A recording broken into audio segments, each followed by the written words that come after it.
इथे एक shortcut formula देखील आहे. शॉर्टकट फॉर्म्युले मी तुम्हाला सांगतो, लक्षात घ्या. Suppose there are two poles M1 and M2. If both are north and north or south and south, म्हणजे both are similar पाहिजेत. Okay, and they are separated by distance r. म्हणजे derivation करूनच आलेला formula आहे. तर यांच्या दोघांच्या लाईनवर असा पॉईंट शोधून काढायचा आहे की ज्या ठिकाणी नेट फोर्स काय असणार आहे 0 किंवा नेट मॅग्नेटिक फील्ड काय असणार आहे 0. त्याला न्यूट्रल पॉईंट असं म्हणतो. ओके, न्यूट्रल पॉईंट म्हणजे काय? Point between the two charges where magnetic force is equal to 0. Okay, तर त्याचा फॉर्म्युला डायरेक्टली असं लिहू शकता, x is equal to m1 root m1 divided by root m1 plus root m2 into total distance r. हा direct formula पाठ करून ठेवला तरी चालेल. ओके, रूट m1 म्हणजे हे काय झालं, m1 पासूनचं डिस्टन्स, m2 पासूनचं डिस्टन्स फाइंड आउट करायचं असेल तर काय येणार आहे, root m2 divided by root m1 plus m2 into r असं येणार आहे. म्हणजे प्रिव्हियस क्वेश्चन या डायरेक्ट फॉर्म्युला कसा येतो बघा, रूट m1. तर पहिल्याची पोल स्ट्रेंथ किती आहे, सपोज 1 आहे आणि दुसऱ्याची किती आहे 3 आहे, कारण त्यांचा रेशो 1:3 आहे ना. त्याच्यामुळे पहिल्याची 1 ऍझ्युम केलं तर दुसऱ्याची 3 येणार. So root 1 divided by root 1 plus root 3 into total distance 1 metres आहे त्याच्यामधलं. r is the distance between them. So याचा आन्सर येतं directly 1/1 plus root 3. That is the answer, metre. हेच आन्सर काढले ना आपण. तर डिस्टन्स काय 1 मीटरच असायला हवं काय? नाही, किती पण असू शकते. डिस्टन्स कितीही असू शकतं.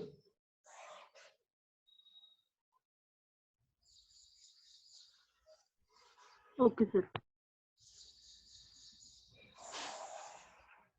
दुसरा एक क्वेश्चन, फॉर एक्झाम्पल सपोज पहिल्याची पोल स्ट्रेंथ आहे 4 एम्पियर मीटर आणि दुसऱ्याची पोल स्ट्रेंथ आहे suppose 25 ampere metre, and these two are separated by suppose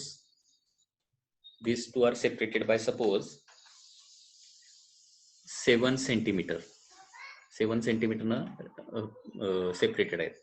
ठीक आहे, तर तिसरा चार्ज कुठं आणून ठेवल्यानंतर त्याच्यावर फोर्स क्रिएट होणार नाही. ओके, ते आपल्याला फाइंड आउट करायचं आहे. म्हणजे त्यालाच न्यूट्रल पॉईंट असं म्हटलं जातं. न्यूट्रल पॉईंट म्हणजे काय, the point between the two charges where magnetic field is 0 किंवा नल पॉईंट म्हणूया आपण. न्यूट्रल पॉईंट म्हणण्यापेक्षा ऍक्च्युली न्यूट्रल पॉईंट इलेक्ट्रोस्टॅटिक्स मध्ये वापरला जातो. मॅग्नेटिक फील्ड मध्ये न्यूट्रल वापरण्याऐवजी नल पॉईंट असा शब्द वापरला जातो. null point is better in magnetic field. Neutral point is better in electrostatics. जिथे इलेक्ट्रिक फोर्स 0 असतो त्याला न्यूट्रल पॉईंट म्हणायचं आणि जिथे मॅग्नेटिक फोर्स 0 असतो त्याला नल पॉईंट म्हणतात जनरली. स्पेसिफिक अशा टर्म त्याने वापरलेले आहेत. मग इथं बघा, फॉर एक्झाम्पल आपल्याला distance from this second pole काढायचा आहे सपोज. तर ते distance x is equal to root 25 divided bye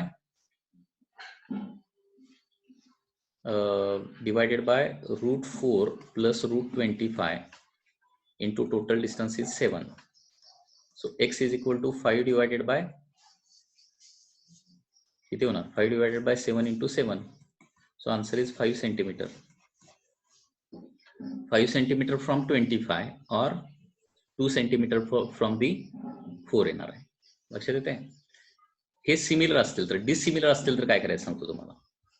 If two poles are similar, if two poles are dissimilar means first pole has pole strength m1 and it is north pole, and second pole has pole strength m2 and this is the south pole असेल. तर null point आता त्यांच्या मध्ये येत नाही. Neutral null point जो आहे त्यांच्या मध्ये येणार नाही.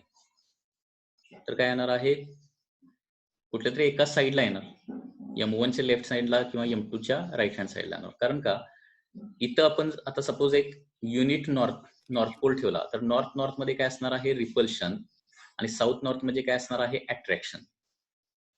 न्यूट्रल पॉइंटला दोन्ही फोर्सची डायरेक्शन कशी लागते, अपोजिट लागते. मी काय सांगितलं लक्षात आलं का.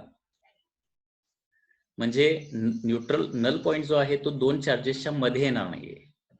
तो काय येणार आहे, आता बघा m1 च्या लेफ्ट हँड साईडला जर बघितलं आणि सपोज इथे एक मी नॉर्थ पोल ठेवला, नॉर्थ मध्ये काय असणार आहे, रिपल्शन, आणि हा दुसरा साऊथ आणि हा ठेवलेला नॉर्थ पोल यांच्यामध्ये काय असणार आहे अट्रॅक्शन. अँड देअरफॉर दोन फोर्सेस अपोजिट येतात. न्यूट्रल नल पॉइंट येण्यासाठी दोन फोर्सेस अपोजिटच असले पाहिजे तरच न्यूट्रल येणार, नाहीतर येणार नाही. किंवा याच्या राईट हँड साईडला पण होऊ शकते तसं. सपोज साऊथ पोलच्या राईट हँड साईडला नॉर्थ पोल मी प्लेस केला तर काय येणार आहे, there is attraction between south and north and there is repulsion between this north and this north. ठीक आहे, म्हणजे थोडक्यात काय लक्षात ठेवायचं आहे, फोर्स झिरो येणारा जो पॉइंट आहे दॅट इज नल पॉइंट. कुठं असतो, सिमिलर चार्जेस असतील तर मध्ये असतो, दोन चार्जेसच्या मध्ये. सिमिलर पोल सॉरी चार्जेस नव्हे, सिमिलर पोल असेल तर दोन्ही पोलच्या मध्ये येणार, आणि डिसिमिलर पोल असतील तर काय होणार आहे, त्यांच्या आउट साईडला येणार. तर आउट साईडला कुठल्या साईडला येणार, तर त्याच्यामध्ये देखील एक गोष्ट लक्षात ठेवायची आहे, आउट साईडला स्मॉलर पोल स्ट्रेंथच्या जवळच येतो, लार्जर पोल स्ट्रेंथच्या जवळ येत नाही. म्हणजे फॉर एक्झाम्पल मला आता याचा आन्सर जरा सांगा, सगळ्यांनी चॅट करून मला सांगायचं आहे किंवा डायरेक्ट सांगितलं तरी चालेल. वन आहे 4 अँपियर मीटरचा पोल स्ट्रेंथ आणि दुसरा आहे 25 अँपियर मीटरचा pole strength. Okay, so this is north pole, this is south pole. मला सांगा न्यूट्रल नल पॉइंट जो आहे तो कुठे येईल असं वाटतंय, याचा आन्सर सांगा. ओके,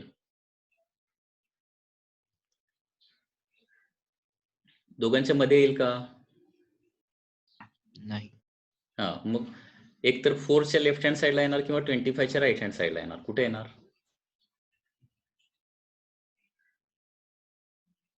मी काय सांगितलं, स्मॉलरच्या जवळ असतो नेहमी नल पॉइंट.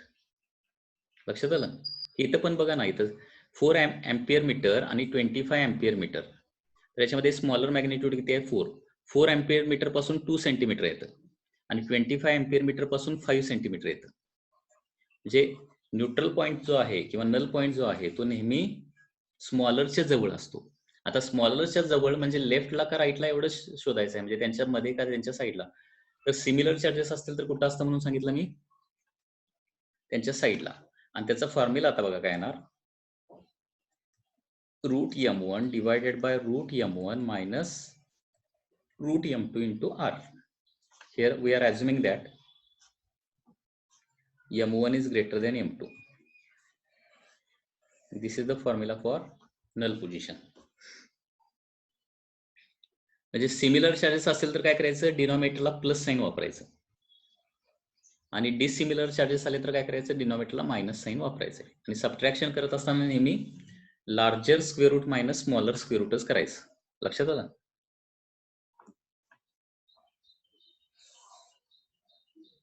मग याचे जरा आन्सर सांगा मला.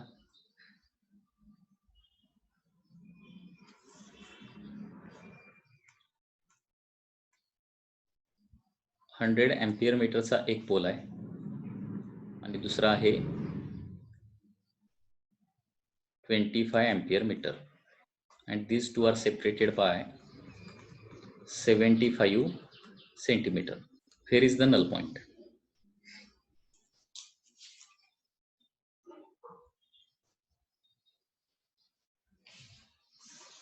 Here is the null point. Calculation करून सांगा मला answer. First is 100 ampere meter, second is 25 ampere meter.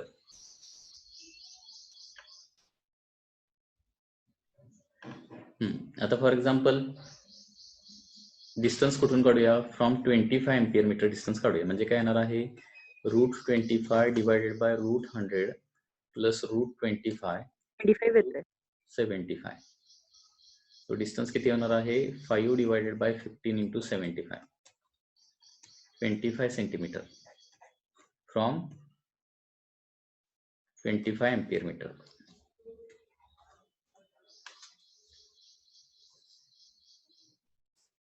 Okay, suppose now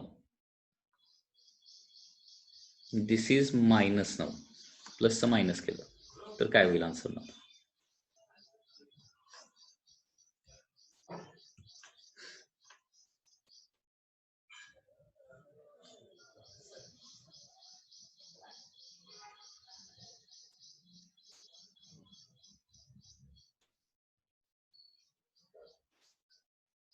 प्लसचं मायनस केलं आता नल पॉईंट कुठं असणार अगोदर लक्षात घ्या.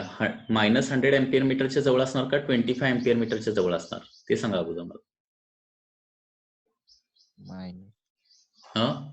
-100 एम्पियर मीटरच्या जवळ असणार का 25 एम्पियर प्लस 25 एम्पियर मीटरच्या जवळ असणार. आन्सर येणार आहे null point will be near 25 ampere metre. Okay. जे डिसिमिलर असेल तर मॅग्निट्यूड फक्त बघायचं, साइन सहित बघायचं नाही. नाहीतर साइन सहित बघितला तर तुम्ही म्हणणार काय -100 छोटा आहे, असं नाही. ते तसं इथं घ्यायचं नाही. ओके. मॅग्निट्यूड फक्त बघायची. ओके. मायनस म्हणजे तो साऊथ पोल आहे आणि प्लस म्हणजे काय नॉर्थ पोल आहे. साऊथ पोल जो आहे तो 100 एम्पियर मीटरचा आहे म्हणजे स्ट्रॉंग आहे आणि नॉर्थ पोल जो आहे तो 25 एम्पियर मीटरचा आहे म्हणजे थोडासा वीक आहे. वीक पोलच्या जवळ असतो generally. So near 25 ampere metre. So x is √25 divided by √100 minus √25 into total distance is 75. So 5 upon 10 minus 5 म्हणजे 5च येणार. 75. So answer is 75 centimetre to the right. म्हणजे 25 पासून इकडे 75 सेंटीमीटरला इथं कुठंतरी तुमची नल पोझिशन येणार. Okay. So this is all about today.